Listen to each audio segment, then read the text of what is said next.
Okay. All right. So, how many of my typing sessions have you watched before? So I've been following you for a long time. I think since I first heard of like MBTI maybe 8 years ago or something, back when like before the Raw Room even. But once you started doing typing sessions, I think I only watched like one or two and not even all the way through because I was like, oh, I want to get a typing session one day, so I don't want to see this.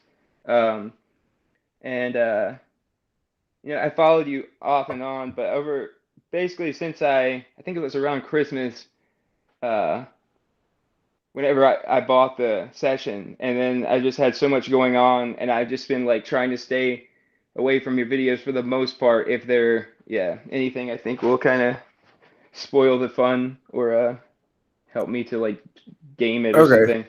cool. Got it. Can you tell me about what happened at lunchtime yesterday? Time yesterday. Um, I didn't eat lunch. I slept in really late. And then I ate like a bunch of the corn salsa stuff and ate like way too much of it. And yeah, just I think I was just like listening to YouTube videos on my phone, eating that stuff. Okay. Did you like? Can you talk to me about the transition from not having eaten yet to making the decision to eat that? What prompted you to decide to eat? Was it like your regular time to eat, or did you suddenly feel hungry, or something else? Um, I definitely like right now, especially because I'm in between moving and in between jobs, I haven't really had any kind of consistent eating schedule or anything. So it was mostly just felt like, I was hungry all of a sudden. Or no, actually, I think it was that like I've been staying at my grandparents' house and my grandma made that stuff and I didn't think I was hungry until I saw it and I was like, "Oh man, that looks really good." And then I ate a bunch of it. Okay, cool. Do you how's your relationship with task completion and planning? Um, let's say not the greatest. I've been diagnosed ADHD, whatever that means, but and I take Adderall sometimes. That that's about like the only time I'm able to get like get stuff done. I'll just like have all these projects and just procrastinate forever, and then I kind of a week or two out of the month I'll just try to do like a bunch of stuff um, before I end up like burning myself out and then going back into the I don't know What's that? some What's that stuff you're doing right with? What's that stuff you're doing oh right there? I was filling up my vape juice on my Okay, vape nicotine juice. vape. Okay. Is that nicotine? Yeah. Have you vaped for a long time?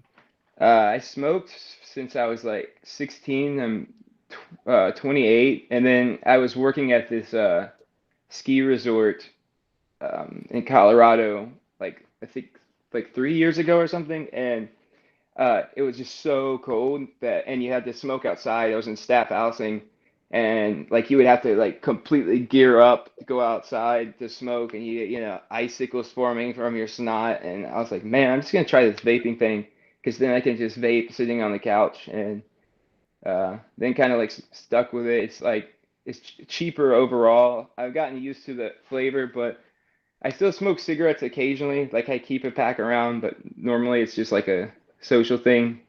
I'd like to quit vaping eventually, but it's just I don't know. It's old habits die hard, I guess. Well, smoking cigarettes looks a lot cooler.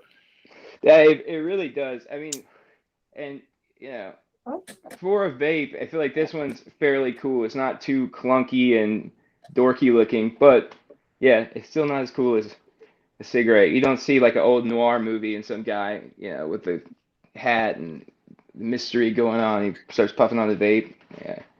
Right. Those some people have those big ass machine thing. It's like kind of what do they call it? That it's kind of Jules Verne invention aesthetic. What do they call that? It's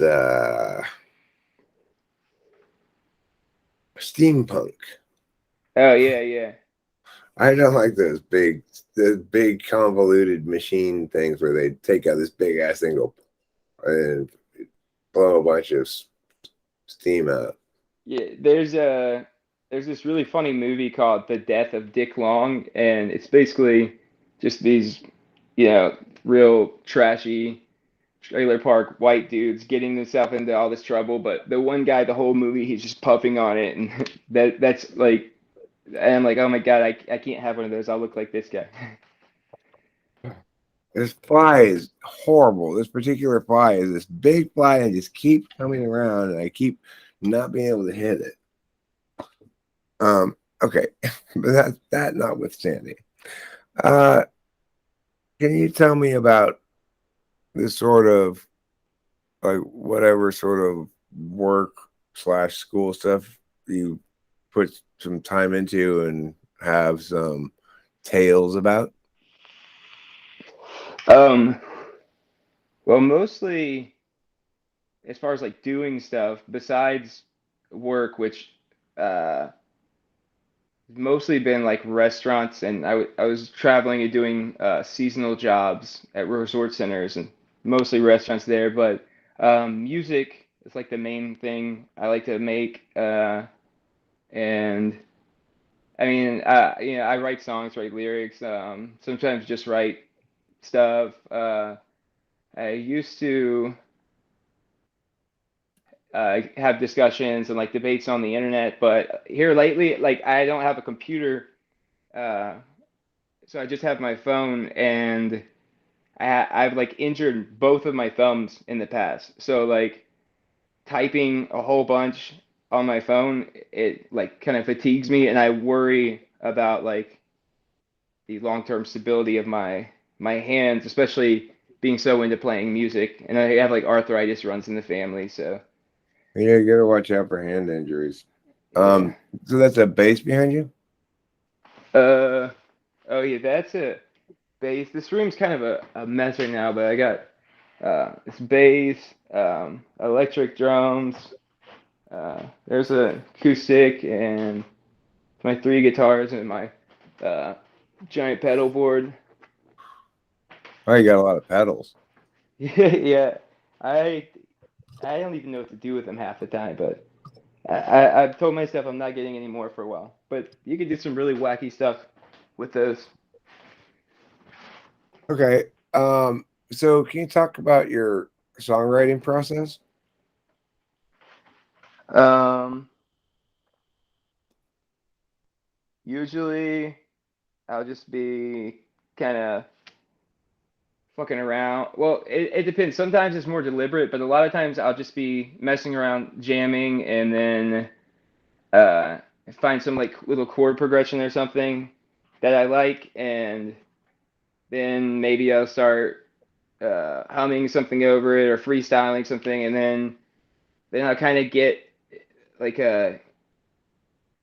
it's like the like a puzzle piece, like kind of fits together, and I'm like, okay, that's I think how I want this to be, and it kind of builds from there. But um, it's usually something that forms like over time. But then a lot of times, especially when I'm on my like times doing Adderall, it will I'll have like all these unfinished ideas or half finished ideas, and then I'll just kind of more yeah, deliberately try to uh, finish it up.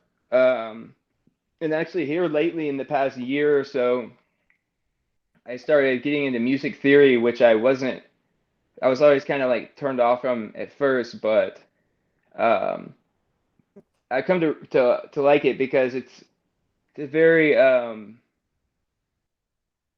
it kind of makes some interesting sort of like puzzles I can make. Like, okay, I want to take like I'll show you one thing. Like there's these three chords, say, like, and then I'm like, okay, well, what if I change up the order of the notes and make inversions? Like how many things can I do with just those? And like,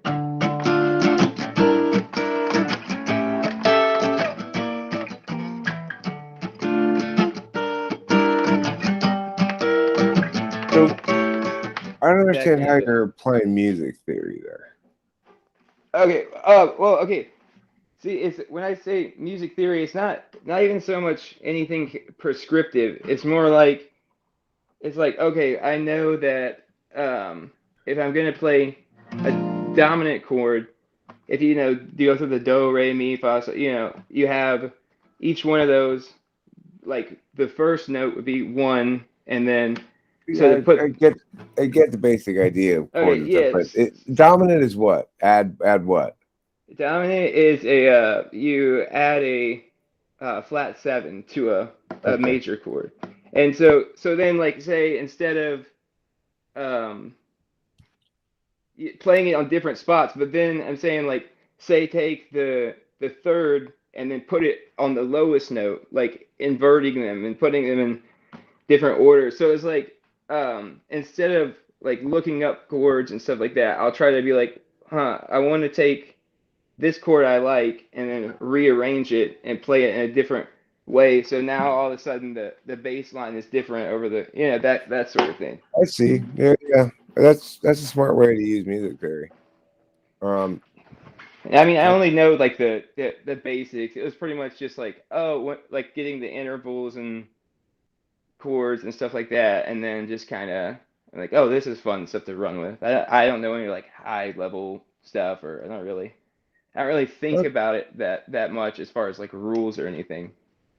okay. Can you talk to me about how you write lyrics? Um, I guess like I said, sometimes it comes from like freestyling and just kind of singing nonsense over time, and yeah, I mean usually whenever I have like a chord progression or something, there's kind of like a vibe it gives off to me, and then I want to um, accentuate that with the lyrics, and so yeah, sometimes I'll just yeah, it's I don't know, it's like I feel like I have a very sort of subconscious relationship to a lot of the lyric writing. Almost like there's like a puzzle in the other room and like little pieces are sliding underneath the door and it starts to form or other times I'll try to write things out and a lot of times I like I like the like poetry approach, I like rhymes and um you know like patterns with meter and trying to make interesting stuff like that because to me it's like with doing that stuff, it's like, okay, well, if you write one line, now it goes from an infinite amount of possibilities to, less because it's like, okay, or especially with two lines, because then you've established something like a rhyme scheme or like the meter, and then from there, it's almost like kind of trying to fit something together like a puzzle while still having it get across like the mood or meaning that I wanted to have. Okay. Uh, how are you feeling emotionally right now? Um, Maybe slightly nervous. But I mean, besides that, pretty good. I guess just like um, yeah, just being in a position where it's like, all right, now we're going to like talk about you for an hour or how long. It kind of gives me a little bit of anxiety, but nothing crazy. But it's not really something I'm like thinking about. It's just more I can tell that I'm a little like jittery or something. Okay. Can you articulate physical sensations that go along with specific emotions? Um, yeah, I mean, I think to like you get mad, kind of have like a surge of like adrenaline in your chest, or anxiety, that kind of uh tenseness, uh the maybe you get really sad, like that, like kind of heavy feeling in your throat or something. Mhm. What Um, about how you're feeling physically right now?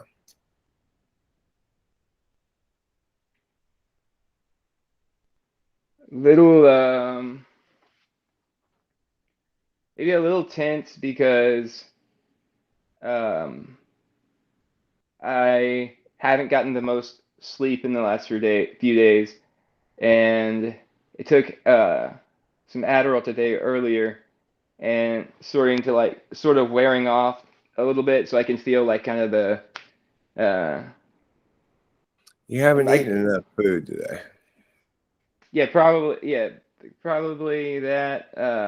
But it's like kind of just in my shoulders, especially because I've been like I was playing guitar earlier, and I'm playing on the pedal board with the guitar hanging over my shoulder like an idiot instead of like holding it proper. I often end up sitting in weird ways, or um, just having like bad posture for hours, and then at night I'll be like, oh man, You need to get one of these things. I got it off the internet. It's whoa, this. it's like It's this it's a cordless massage. massager thing that, Whoa. even though I'm sure it's sort of intended for a sex toy, I mostly use it for my Yeah, shoulders. I have to look into that because I'll get sometimes like almost like knots, it feels like in my You got a shoulders. loaf, huh? You got the loaf. That's called the loaf right there. That one extra hard spot to get in probably your right shoulder. Is that where it is? Uh, Or are you left-handed? I'm right-handed. I think right now it's on the left side from the guitar strap hanging over. That's what's most noticeable to me right now. But yeah, just in Do you more general. play electric? No, actually, I'm most I play acoustic the most probably, especially since like I said, until the pandemic, I was working seasonal jobs and like staying in staff housing and stuff, and so I mostly just played acoustic. Um, and usually whenever if I'm especially if I'm gonna write like a solo song, just me, I normally play rhythm because I like um, the like percussiveness. I do a lot of like kind of funky strumming with like muted strings, that that kind of stuff. But uh, I have been playing electric a lot more since the quarantine, like where I was when that started. I moved back in with my grandparents, and um, they have a room downstairs where it's like basically soundproof from the rest of the house, so I can play it whenever. But yeah, Are if you, I are play you with producing tracks right now? so my best friend Michael, he plays drums and bass, and actually here recently I got him to get back into guitar. He played a little bit, but he was kind of he got to that point where he only knew like a couple of the open chords and couldn't really like unlock things, and so I helped him out with that a lot. And like we have uh this old 8-track recorder. It's like from the 90s, but um you can get good audio quality from it. It's just a matter of like the production is way more difficult than if you could like sit down on the computer. But we finished here recently. We put a bunch of songs together that we wrote together, and we only finished recording finished recording and mixing and stuff. The one, but let's see. So It's why aren't you doing it on a computer? Because we don't have a computer. But I'm about to get one. I'm by trading like this old guitar for it. Yeah, I just haven't had a computer. But I uh, see. I Okay, got it. cool. But yeah, we got one out, and actually like the other day I made I've made several songs with like GarageBand on my iPhone with just the iPhone microphone and stuff. But like the other day I made a song and a music video for my girlfriend's dog. He's named after Agent Cooper from Twin Peaks, so he's got like a special agent thing on his name tag, little pug Yorkie mix. But I made him a theme song and music video where he's like, going around trying to solve the case. But yeah, but I mean, we've I've written a ton of music. It's just a matter of like getting it out there Hmm. and mixed and Right. mastered, and the difficult part for me. Okay, so I want to go to the garage now and grab a frozen pizza to put in the microwave.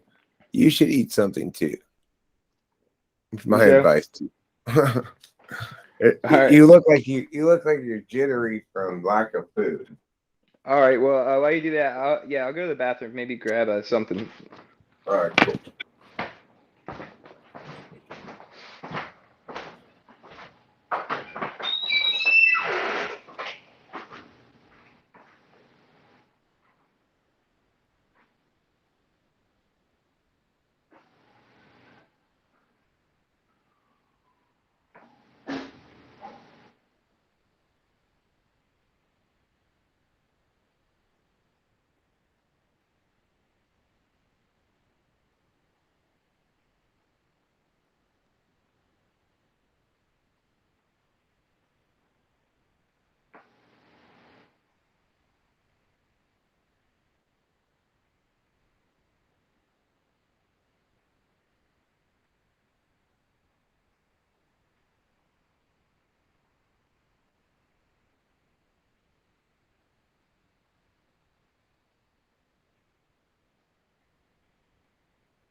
Okay, that's microwaving.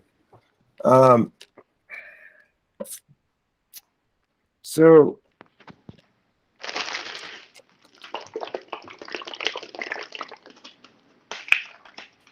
all right, I guess I'm gonna ask you some TI questions. Can you tell me if only polar bears don't live in North America, and I live in North America, can we definitively say that I'm not a polar bear? if only polar bears don't exist in North America, and is that what you said? And then you live in North America. Does that, and then what if you live in North America? Am I definitely not a polar bear? Yeah, if only polar bear, well, yeah, if only polar bears don't live there and you're there, yeah. Okay. If some cheese is orange Mhm. and only orange stuff has vitamin C, can we conclude that some cheese has vitamin C? What was the second premise? If so, it would if some If cheese, some cheese is orange and only orange stuff has vitamin C. yeah, then some of the cheese would have vitamin C. Well, no, because wait, some orange stuff has vitamin C, or all orange stuff has vitamin C? Only. Oh, okay. Then yeah, I think you say that some orange cheese would have, some of the cheese would be orange and then they would have vitamin C. No, because even though some cheese is orange and only orange stuff has vitamin C, the some cheese that's orange may be entirely distinct from the orange stuff that has vitamin C. Oh, I thought it was all orange stuff had. Oh, it's only orange stuff had vitamin C. Okay, I got you. Yeah, yeah. Okay. Some possible reasons why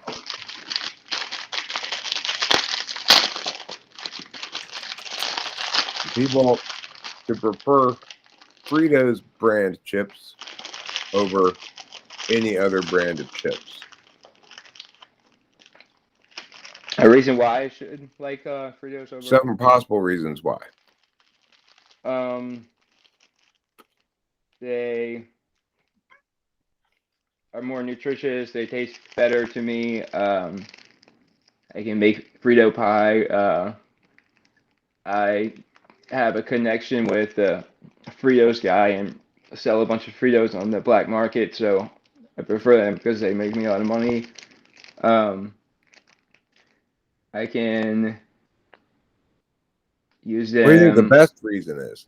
The best reason? Um, the best reason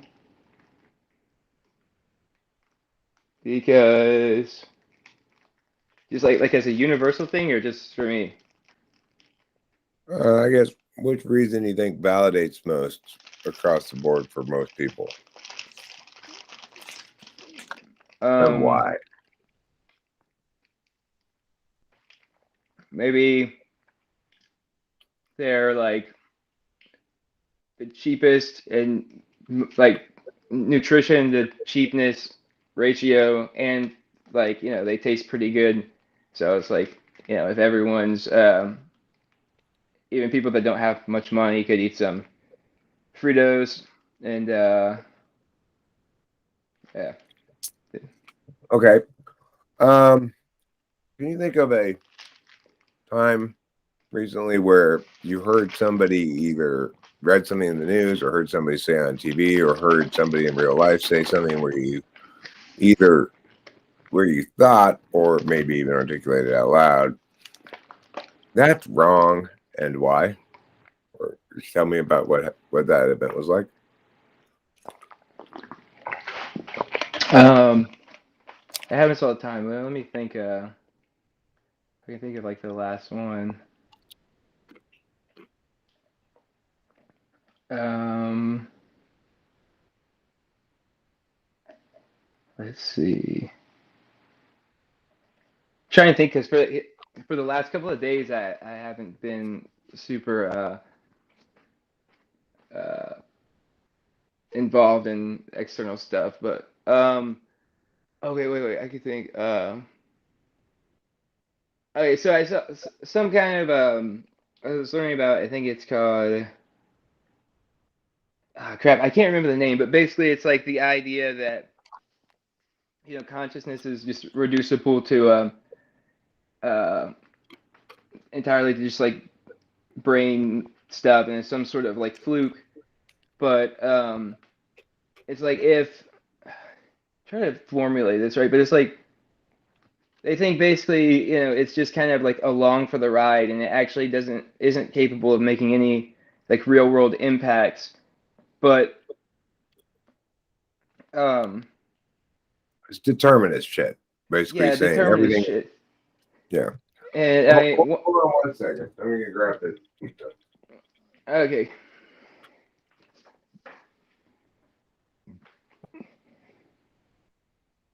All right. So you found yourself objecting to that. Can you articulate some reasons as to why you found it objectionable? okay. So I guess it was like if the I'm trying to think. Well, one thing I was thinking, okay, is if the whole like ghost in the shell thing, if it's just there and it's completely illusory, it's like a ghost hanging out in a laboratory where there's a scientist working on stuff, then how is it possible that the brain is aware of the mind? Like the mind, uh, and also besides that, just the whole um, it kind of confuses the map with the actual thing. Like even if you can say, um, well, when you have emotions or thoughts, it's just because of this stuff going on. But it's like, but that might correspond with the thing, uh, but it experientially, it's like a different thing. And I mean, uh, the question is like, if you're going to argue some sort of determinist framework, then you'd have to articulate for it to be meaningful what the alternative to that would look like. In other words, if there were free will and we didn't have determinism, then what would it look like? right, I think, well, for one, I think it's like, um, I mean, like first and foremost, like the only thing I can be completely certain of is that I'm like experiencing something right now, and um, it seems like And it feels like hot sex. yes, and you have I mean, with the hard problem of consciousness and all this stuff, it's just like I can't really necessarily say like for certain what it is, but I think that the whole determinism thing doesn't make. I mean, I think I kind of can vibe with the idea of like, well, you uh, like say you have like these instinctual reactions built up from either just innate biological like imperatives and stuff, or because of your upbringings and this and that. But it's like if you just because you have an instinct to do some or like sorry, I'll sputter you all over the place, but like I remember reading about there was some study where they're like basically we had these people, and we were like doing EEG or ECGs on them or whatever, and they're like whenever right before they're about to make this decision, like these areas of the brain light up, and then so we're like, oh, so they're actually making the decision unconsciously before they do it. But the thing is, it wasn't. They weren't able to really replicate it, and still it was kind of wishy-washy. But that's one of the things that I think like kind of the Sam Harris follower type people all run with. But to me, that's like, say if you have like a heroin addict and they're in withdrawals and you put some heroin right in front of them, there might be this super strong, brain chemical reaction, like do that, do that, do that. But um,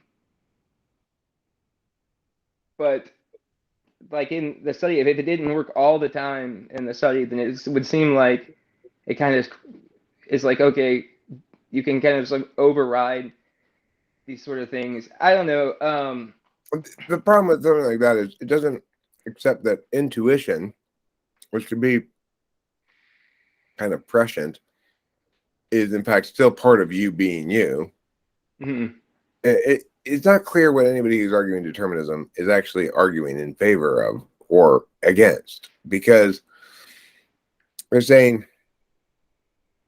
okay, all of human consciousness is predetermined in some sense by shit that happens to you and your various reflexes and combination of physicalities that necessarily manifest as you doing meow.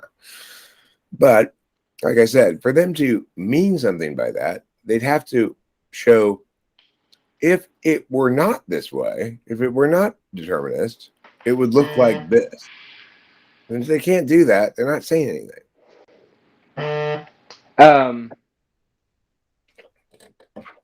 So I don't know. It would take a lot for me to get on all into it, but I basically I think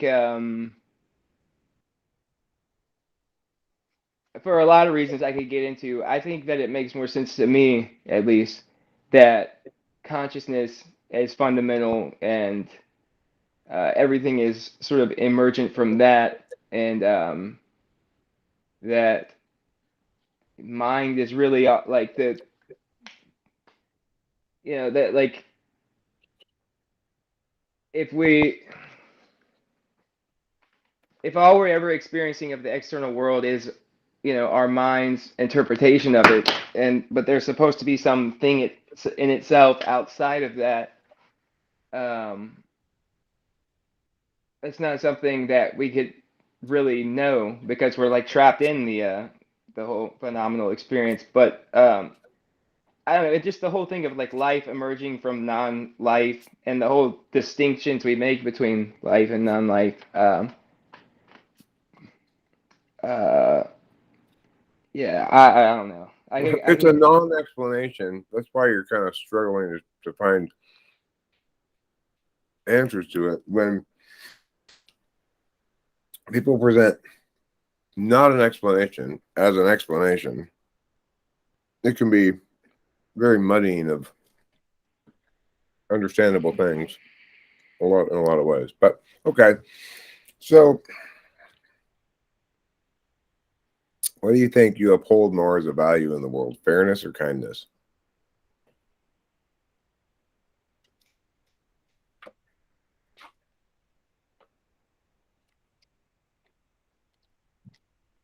think fairness.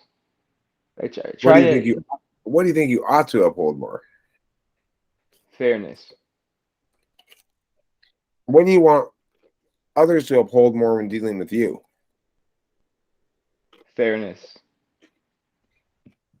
Aren't you glad you ate some food? Yeah, yeah. I ate one of these little cinnamon rolls. I probably should eat another one.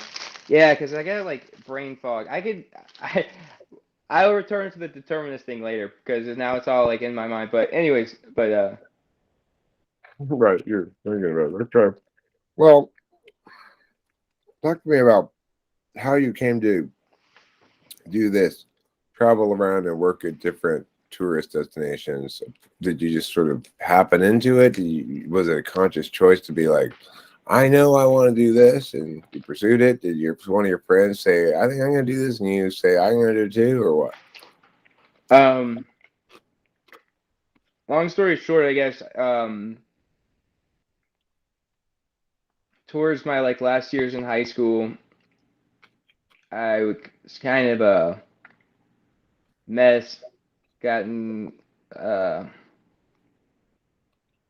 gotten I started experimenting with drugs and stuff, and then I ended up like breaking my ankle pretty badly, and I was on pain pills for like way too long, and that led to and I got with this girlfriend who really liked pain pills, and in retrospect, like she was kind of there for that, and then she got me deeper into it. Anyways, I got um kind of strung out on those things for a while and ended up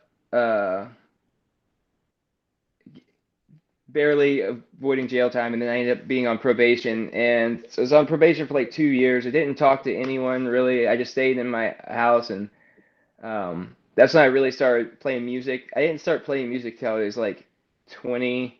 I mean, I played drums a little bit and would sing, but I really started playing guitar when I was in rehab. Anyway, so when I got off my probation, one of my old buddies from high school I hadn't seen for years kind of showed up and he's like, "Hey man, I feel like you're just sitting around here sort of wasting your life, and you should really come with me and like try doing this seasonal gig. Like you have to live in a tiny little cabin, but um, I think you will, you know, really enjoy yourself doing it."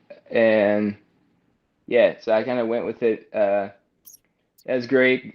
I lived in like a little cabin, and there's community around. It's the first time I ever had like a sense of community where I didn't feel guarded. I think because of my childhood, I had a lot of fear of like vulnerability and all that. So it ended up being really good for me. I don't know actually if you remember, we talked one time, like I bet it was almost like a year ago.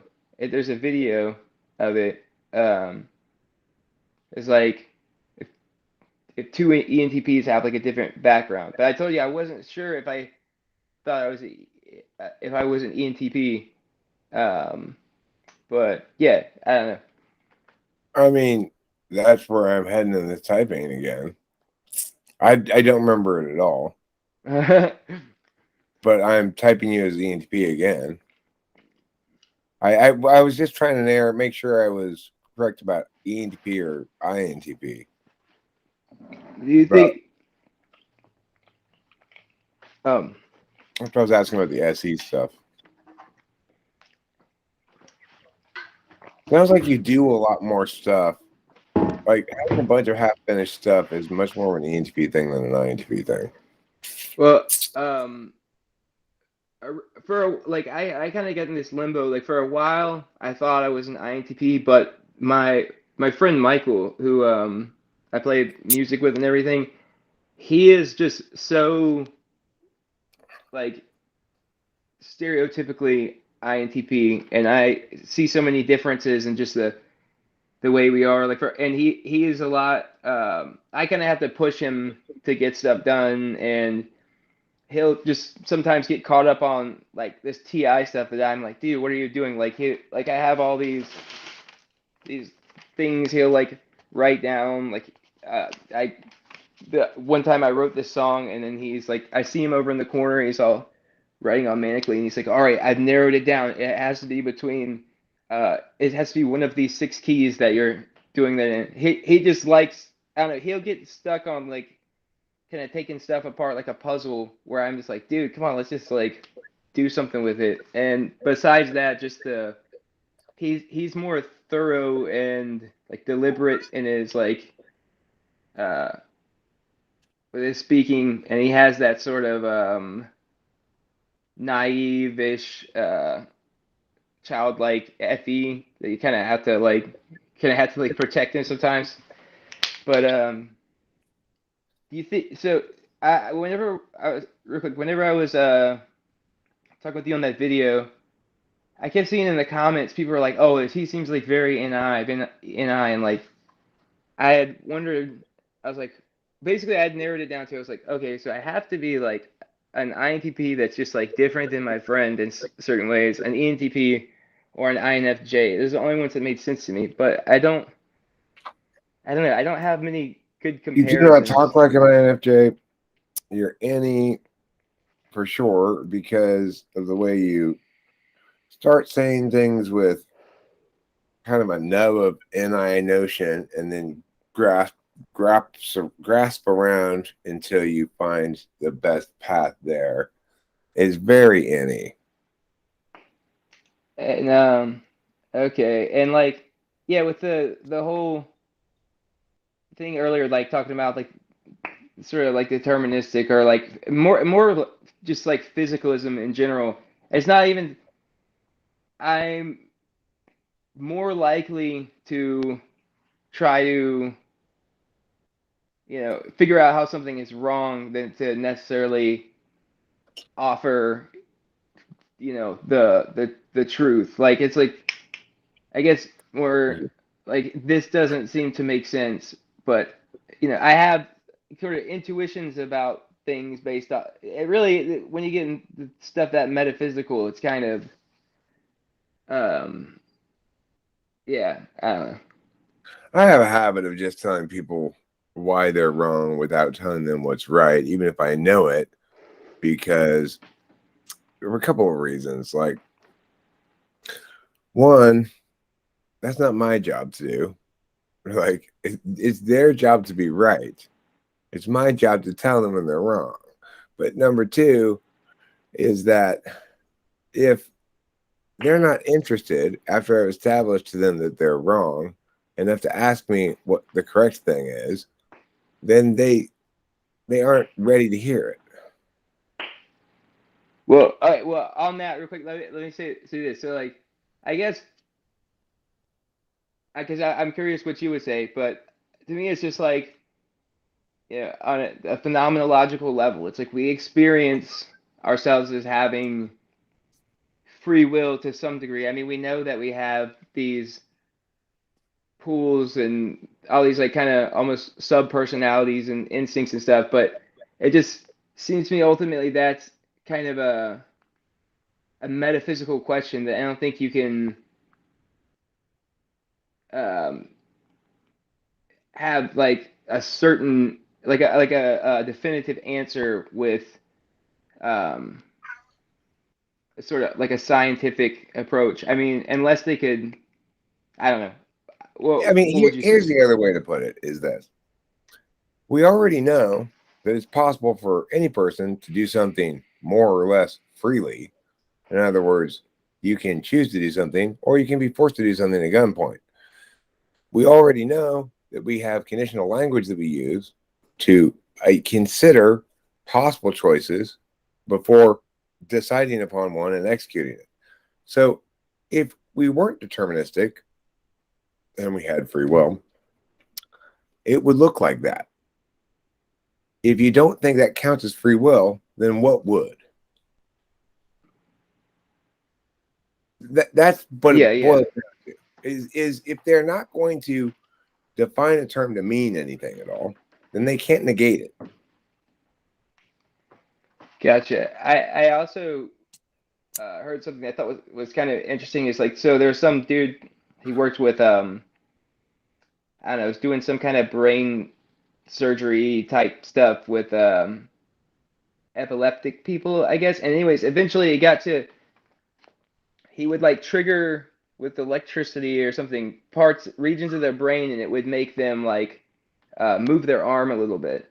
But it was, they would always say that it didn't feel like they were actually choosing to do it. It felt alien. It felt like something was forcing them. And if if yeah, the consciousness was just like an illusion, and it was just completely um all these internal deterministic things, then like you would think that they would be like, oh, I'm You moving you my make a arm good now. point. It would feel the same, right? Yeah, you make a really good point there.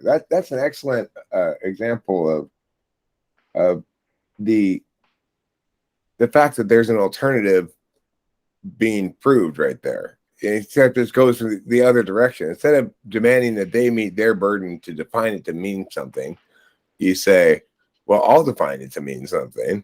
And we can show that certain things are reflexive, truly reflexive, and the alternative to that would be chosen.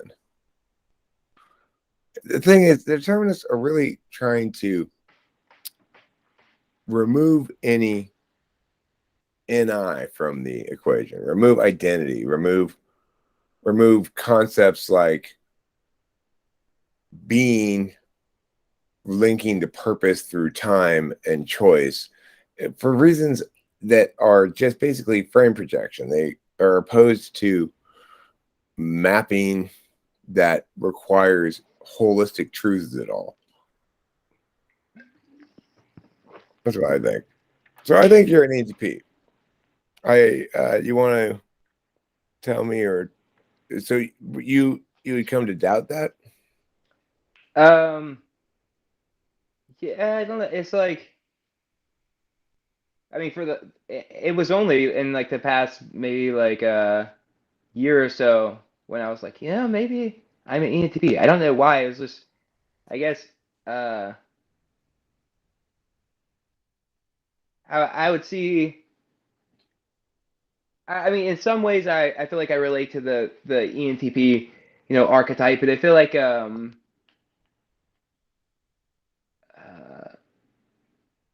I don't feel as like sociable and maybe like directly um, confrontational and all this sort of stuff. But then like conflict in person, face to face. It's like on the internet, I am like all fine with it, but it's like whenever it's actually like dealing with emotional reactions in my presence, it gets kind of I don't know. I think maybe it's because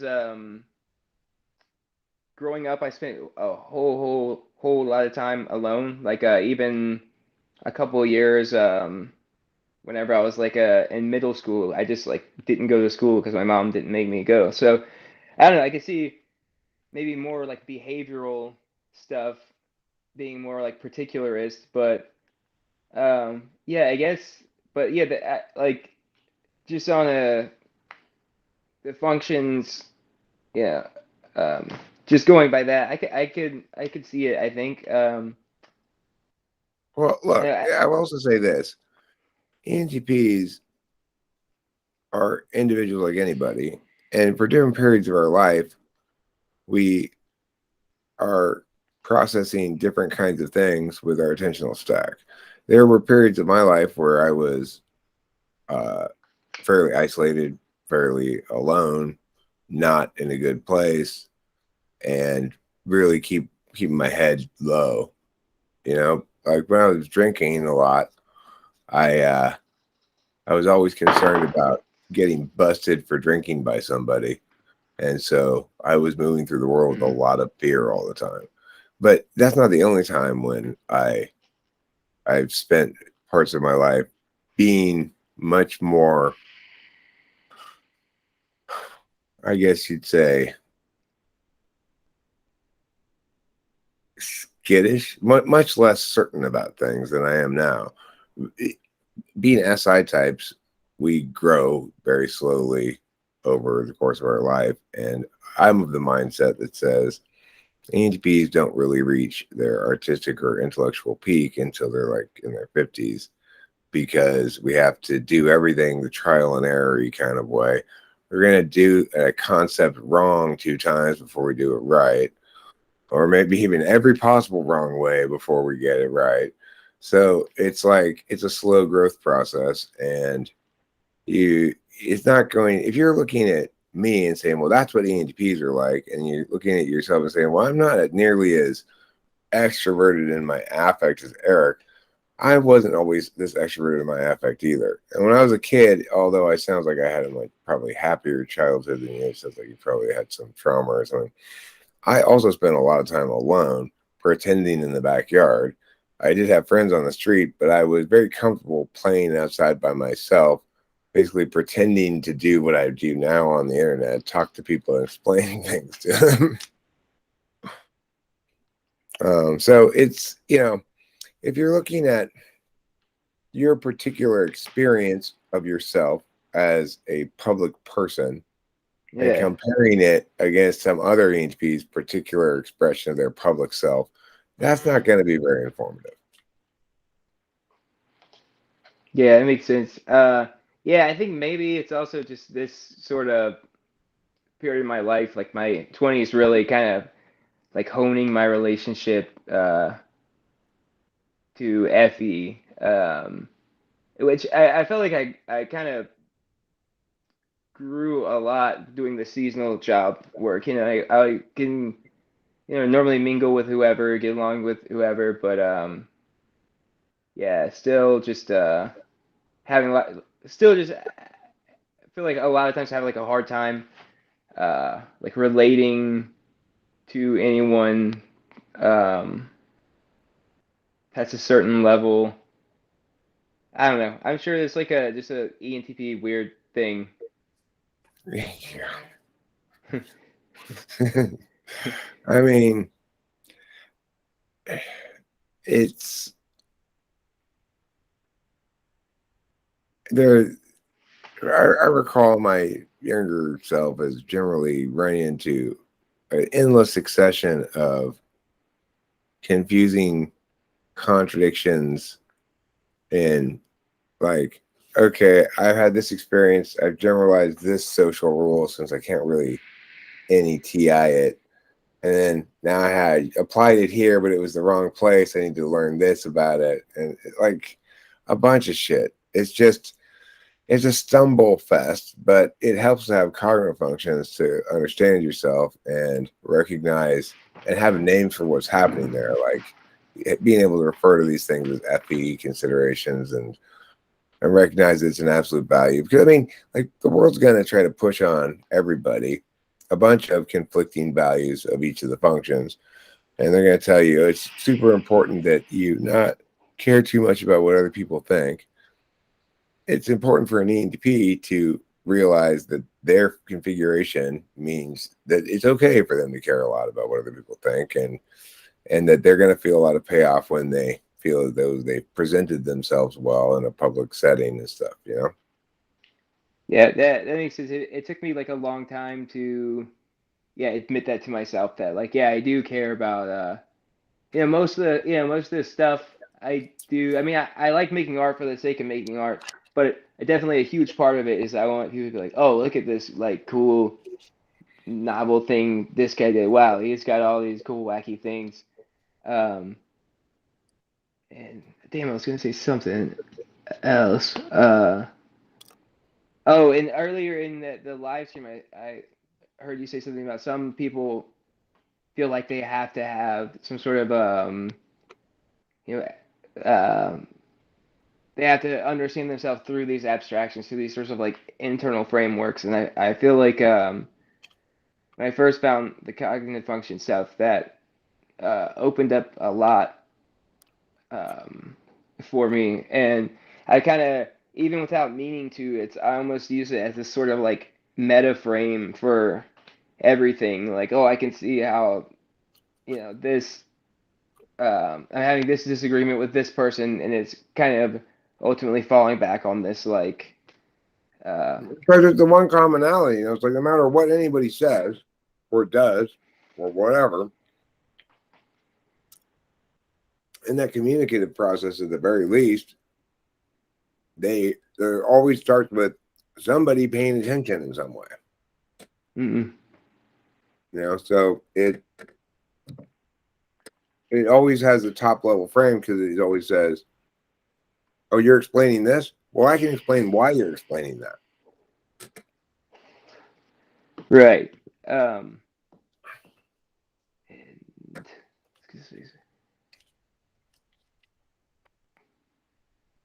what do you how would you describe ENTP's relationship to FI? I understand that, the whole polar thing, but I kind of don't really get what it's ultimately like We supposed to experience be it as about. weather. Right? We experience it as weather. It's something that happens Weather. to us periodically. Occasionally, we'll have a burst of emotion. Maybe suddenly burst into tears, feel sad. Maybe just laugh at something that's funny. Maybe realize that something you're watching is making you angry. And these emotions seem to happen to us um, unbidden and be entirely responsive to stuff that's happening around us or to us. For people who aren't blind to it, they have a much more robust relationship with their feelings. It's not weather just passing through, which they have no say over, or control over, or whatever. We may understand having control over our emotions a little bit, but it's always going to be remind myself to not get mad during this upcoming conversation, something like Mm. that.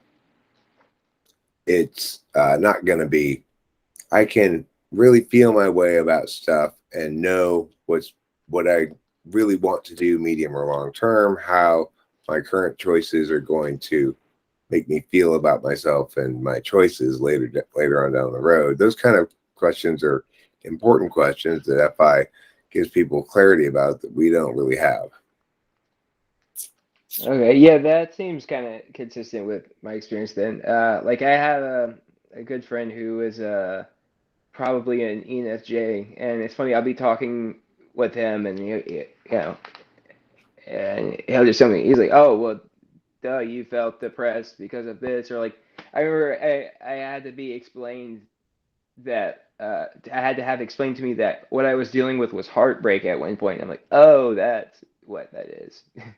uh, That's polar. Yeah, I had a similar kind of experience too, where I didn't get the need to mourn a lost relationship after my first girlfriend and I broke up, and I spent years trying to coming to terms with the fact that because I had never mourned that relationship or allowed myself to feel sad or about it or whatever after it broke up properly, that it remained kind of unresolved. I'd dream about her and stuff for years after. But yeah, eventually time passes and you move on to more chicks and they fade in the background, the older ones. yeah. I think actually one of the things we had talked about,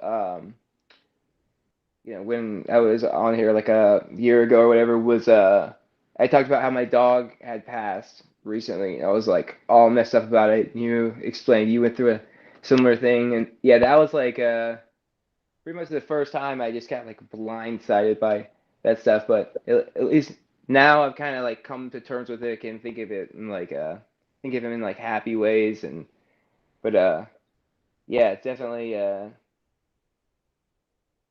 whenever I do get these crazy emotions, it feels like, yeah, like a storm, and I don't have any control over it or anything like that. So yeah, that makes sense. And if you do cry, and I don't know, like some people are more comfortable letting themselves cry than others, but then you probably feel afterwards like a fresh rain has passed through and you feel cleansed by it, but also tired. Yeah, that does happen if I let myself cry. Does this sound like, would do you relate to this? Like a lot of times, say I start to cry or something, and it's like immediately before I can like let it all out, I end up like kind of detaching from the actual felt experience, and they start to like analyze it, and it's like I rip it out and turn it to an abstraction before I can like um does that make any sense? It's hard to put I into mean, the words. thing is, I do a little bit of that, but um, I'm pretty habituated to just letting the waterworks go when I feel like it. Whether I'm live streaming, watching TV, or whatever, I I used to, when I was live streaming, more pay attention to how it played, Hmm. but it becomes, if you're as extrovertedly focused as we ultimately are, and you're circumstantially positioned to optimize there, then you discover that the elements come together in a single point. Like I'm best when I'm FE good and I good and E good, FI good, and my TI is just sound and not going to be a problem. So it's your absolute values all come together if you're circumstantially enabled to have them all come together. And when you have your the indicated attentional needs met, things really open up. Things really opened up for me when I started YouTubing, because prior to that, I was largely isolated and almost nothing I was saying was being heard by anybody or thinking about. And if I didn't extrovert it out loud, I'd get stuck in these ideational swamps where I kept going over various ideas but never really making any conclusive progress on them. I like your picture. Your picture is fantastic. What is it? The little crab smoking guy. Mm-hmm. Yeah, I like that too. Also, the Jongy Brongdin. If this gets uploaded, just if anyone's curious, or if you're curious, the Jongy Brongdin thing was I was at some uh New Year's party with my friends, and I was like I think I was like tripping on like LSD or something, and I let someone put this like makeup on me, but it was all sloppy because they're messed up and it was all deranged looking. And someone just came up with a camera and they're like, "Say hey," and I was like, "Hey, what's up? It's Jongy Bongin here. We're having a really fun time. If you want to come hang out with us, then let me know." And then it evolved into this whole mythology where he's Jongy Bongin is this benevolent DMT being that got trapped inside my body during one of those experiences, and he kind of takes over sometime, and he's Yeah, sure. I do yeah. know, absolutely, for sure. So, But I mean, you, yeah, it's like for people, I'm glad you got typed again because there aren't very many ENTPs that I type as ENTPs and feel very confident about it. And it's like I can kind of tell right away. I don't remember you at all, by the way. yeah, Sorry.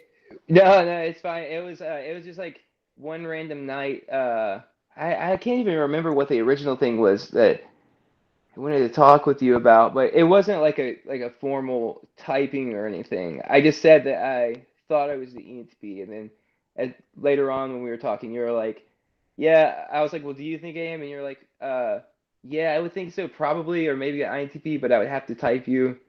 One of the things we were talking about is like faith, um, and kind of like the whole idea of like